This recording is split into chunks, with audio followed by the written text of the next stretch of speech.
It's time now for the political analysis of Fromm and Fuller. Al Fromm, former political advisor to President Bill Clinton, and Craig Fuller, former political advisor to both Presidents Ronald Reagan and George H.W. Bush. Good morning, all. Craig, I'd like to talk a little bit about Donald Trump's recent announcement about abortion. And it is very rare that Donald Trump goes out of his way to make a firm policy statement. And so there must have been a strategic advantage for him to do that this week. I'd like to get both you and Al to talk about that a bit. Well, first of all, before turning to abortion rights, a word about authenticity. I think in presidential elections, people spend weeks or months watching the coverage. And one of the questions that's always in their mind is the candidate I'm looking at being authentic? And there are some issues around which you can maneuver, to a position that might be more favorable or less favorable, maybe on budget issues or something. But abortion rights is not one of those issues. And I've always thought that, and I've worked with candidates who have different deeply held beliefs about abortion rights. The important thing is that they find a way to express those beliefs, that it's authentic, and that they never vary from that expression of those beliefs, because the minute they vary, then it's a new story and you're equivocating. And so I start with authenticity because I think that what Donald Trump is doing is not going to work.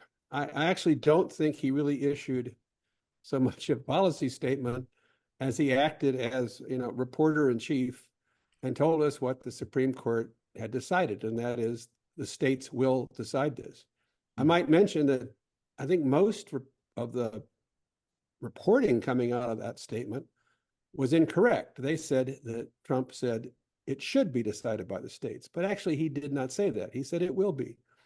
And in this case, he's not really telling us what he thinks or what he believes. He's just reporting what the Supreme Court decided. And I watched that and I thought to myself, he also read it off the teleprompter. And when he reads off the teleprompter, he is reading something that is crafted by his advisors. I'm sure with his involvement, but mostly it's crafted by advisors.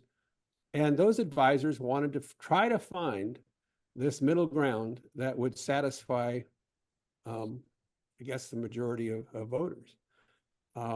So he delivered the speech, and I thought, well, I don't know that this was going to last, a week, and certainly not a month, because I don't think he really believed what he said. I think he read it, and I assumed that he would, in the course of, a few weeks or a month, he'd be someplace else. Well, it turns out he's someplace else before the week is out.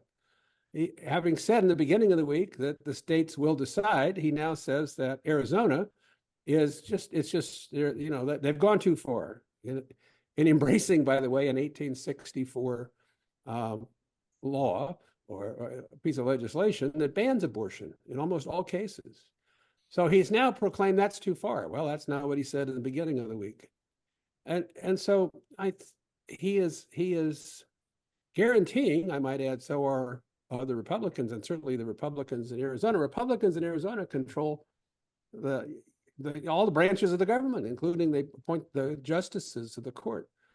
And they've guaranteed this issue is going to stay near the top of a list, which just any political evaluation would say that that's not going to help with the swing voters. It's not going to help with, in the independents, with disenchanted Republicans. And so I think Trump has really helped. I don't think he's made many people happy, and I don't really think he's, at the end of the day, helped himself. And it guarantees he's going to have to continue to revisit this issue, when what they hope to do is, of course, put the issue to one side. So I would say not such a successful week for Mr. Trump on the question of abortion rights this week. Al, I'm sure you have some thoughts on this. Well, I basically agree with what Craig said. I mean, Trump's attempt to reposition himself on abortion is going to have absolutely no impact at all on the presidential race. but actually it could have an impact on Republicans running in states down ballot, and not a good one. Look, Trump has had many positions on abortion. He was vehemently pro-choice. Then he was vehemently pro-life.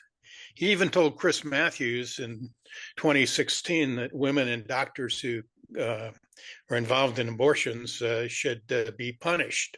Now I guess he had his statement that he's going to leave it to the states, but then the next day, as Craig said, Arizona's Supreme Court came down with its 1864 ban on abortion. And Trump immediately decided maybe it wasn't such a good idea to leave it to the states after all. Look, all that is irrelevant for two reasons. The first is Trump goes around bragging that he's responsible for the Dobbs decision, for having appointing the justices who finally repealed Roe versus Wade. Brags about it all the time. And that, and not what he says day to day as he tries to, deal with some political damage, correct some political damage, is going to define him on abortion. That's his position, and nothing else he says really matters. The second thing, and this is why it doesn't hurt Trump, no matter what he says, really on that or any other issue, but it could hurt Republicans down ballot. Trump voters are cult voters. They vote for him come hell or high water, just as other voters, probably a slight majority of other voters, of all voters, vote against him no matter what. So his positions on issues really don't matter. But because his cult voters, he has cult voters, it doesn't protect voters who are or Republicans who are running on issues and have to run on issues like abortion or election denial when they're down ballot. We saw that in 2022 in a lot of the Senate races. And many states, particularly red states, have gone too far. When the voters in both red and blue states, whenever abortion is on the ballot, have made it very clear they don't want to ban on abortion.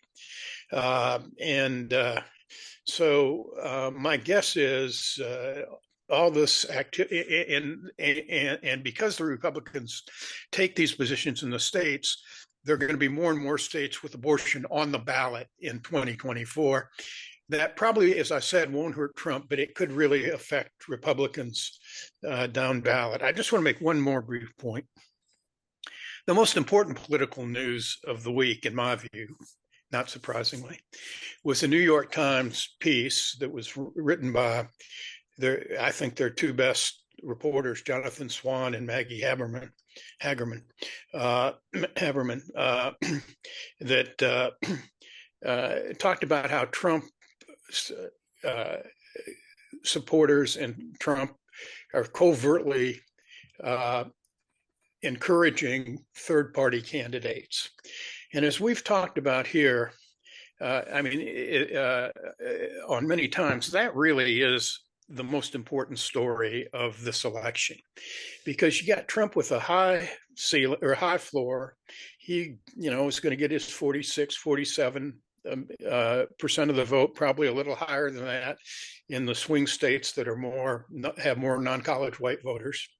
But that means a majority of the voters, even in those swing states, slight majority, are going to be voting against him because he has this very low ceiling. And what does that mean? It means that if it's a two-way race, as it was in 2020, he's probably going to lose. So his strategy has got to be to boost candidates like Robert Kennedy Jr., Jill Stein, Cornel West. who may not get very many votes, but they don't have to, because the margin, the difference between Biden being in the White House and Trump being in the White House in 2020 was 44 votes in 3 states. And so 44,000 votes in 3 states, not 44 votes, I'm sorry. So that is a significant story. And if those candidates can get on the ballot in the swing states, that's where we're going to have to look to see what's going to happen. But abortion for Trump, it's like every other issue. He says whatever comes out of his mouth, but his record on abortion is one that he can't get away from. And that's being the president who appointed the justices that repealed Roe versus Wade. Craig, that's a kind of interesting lead into my next subject, which was the role of big money in campaigns. You saw last week that Donald Trump had a $50 million fundraiser after the Democrats had a $25 million fundraiser. And I guess the question is, how important is that, particularly when you're talking about the threats that Al just outlined? Well, let's try to connect some of these dots here. First of all, in a presidential race, money is going to get raised. It's not as important, in my view, as in some of the races down the ballot. And the reason is that the presidential race gets so much earned media. In other words, the candidates are out speaking constantly and making news and getting coverage and going into the close states, and they get a lot of coverage in those states. So money, a lot of money will be raised. The significance of it, to state the obvious, is in how they spend it, how wisely they spend it, how strategically they spend it. And I think that every time people say, well, the get out the vote effort is critical. Well, this time I think it's extraordinarily important. And it goes back to the discussion we had in Wisconsin. And I would add, the abortion issue could have an effect on Trump, a negative effect on Trump, because in Wisconsin, in a Republican primary, over 600,000 people came out to vote this year, last week, 2024. But 8 years ago, in a contested primary, 2016, 1.1 million Republicans came out to vote.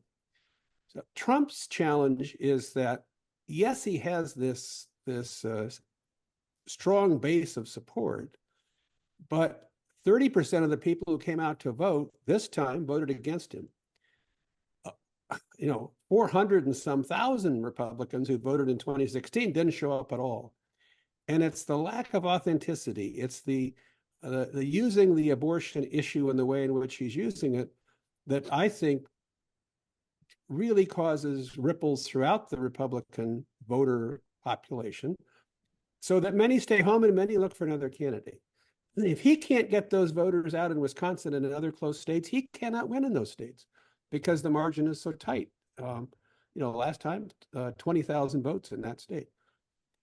Now, on the other hand, the Biden campaign has a get out the vote challenge because they're going to get the Democrats, but they've got to get the disenchanted Republicans and the independents. And if those people stay home, or as Al rightly points out, if they vote for the third party candidate just out of frustration, then Biden may well not be able to win. So Biden has to get them out, and he has to get them out supporting him.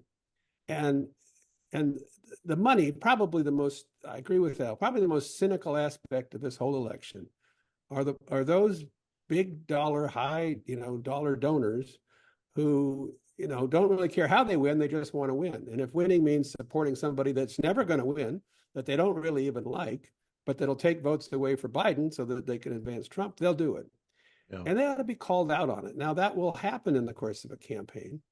But I agree with Al, watching those close races, that the money spent that way could make a difference. So money is always important, but it really comes down to the strategic use of funds to ultimately get voters out, especially independents and disenchanted Republicans. Al, you have the last word this week. I guess in a presidential race, I think that the money is almost irrelevant in this race. You got 2 presidents running. They don't need to buy advertising to get name recognition. Their problem is too many people don't like them. and, so the money is going to be used more for negative advertising than anything else. And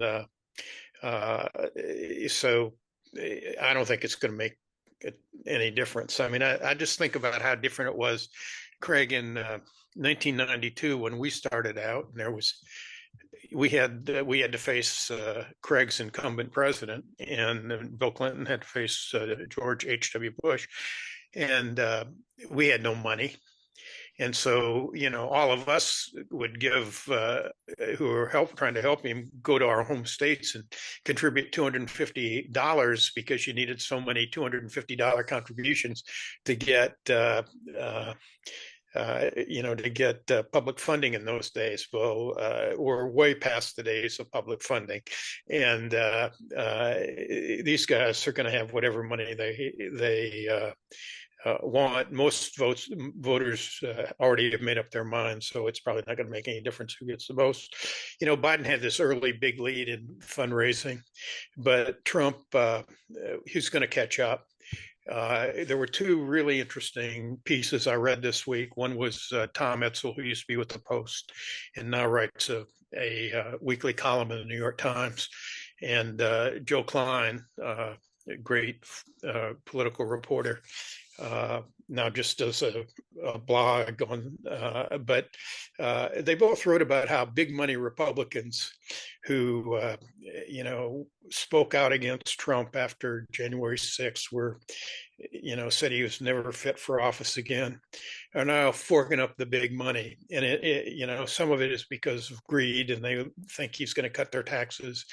But their argument, and a lot of arguments that I've heard, indicate it's really that threat of retribution, that they're scared of Trump.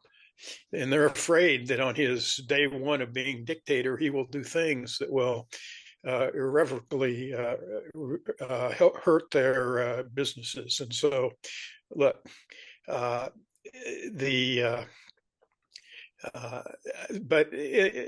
I think he will get whatever money he needs. How he uses it is another question. He may use it to pay his legal bills. Both candidates have big challenges. In Biden's, Trump obviously has a lot of legal challenges. He has the problem of how you get from 47 to 51 when you don't ever appeal to swing voters, when you just double down on the voters you already have. Biden's challenge is, as I saw today, I think Harry Enton at CNN was reported as saying that Biden is the least popular incumbent since World War II. And, he's got to give people a reason to vote for him. And that's the challenge. Now, maybe he can use money in that regard a little bit. But the other thing, and it's the thing, I'll just end with this. It's the thing that probably most of us don't really think about, but probably the biggest influencer of this election could very well be social media. And that doesn't take a lot of money. It takes some, but it doesn't take a lot of money. It sort of goes by most of us because we're of an age where we probably aren't on, TikTok is what a clock does. It's not a medium. That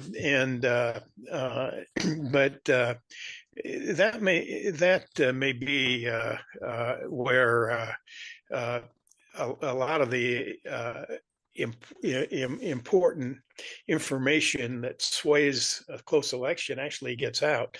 The one point as everybody here knows, I've been focused on this third party challenge because I really do think the key to Trump's winning is splitting the anti-Trump vote. The people I talk to say that, and of course I have no idea about this, but that of all the candidates,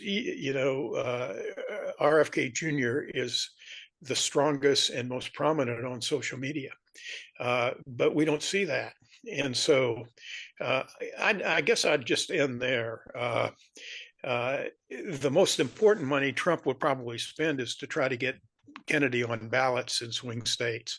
The rest of it probably won't make very much difference. Well, we have to leave it there. Al Fromm, Craig Fuller, thank you so much indeed. We will see you next week.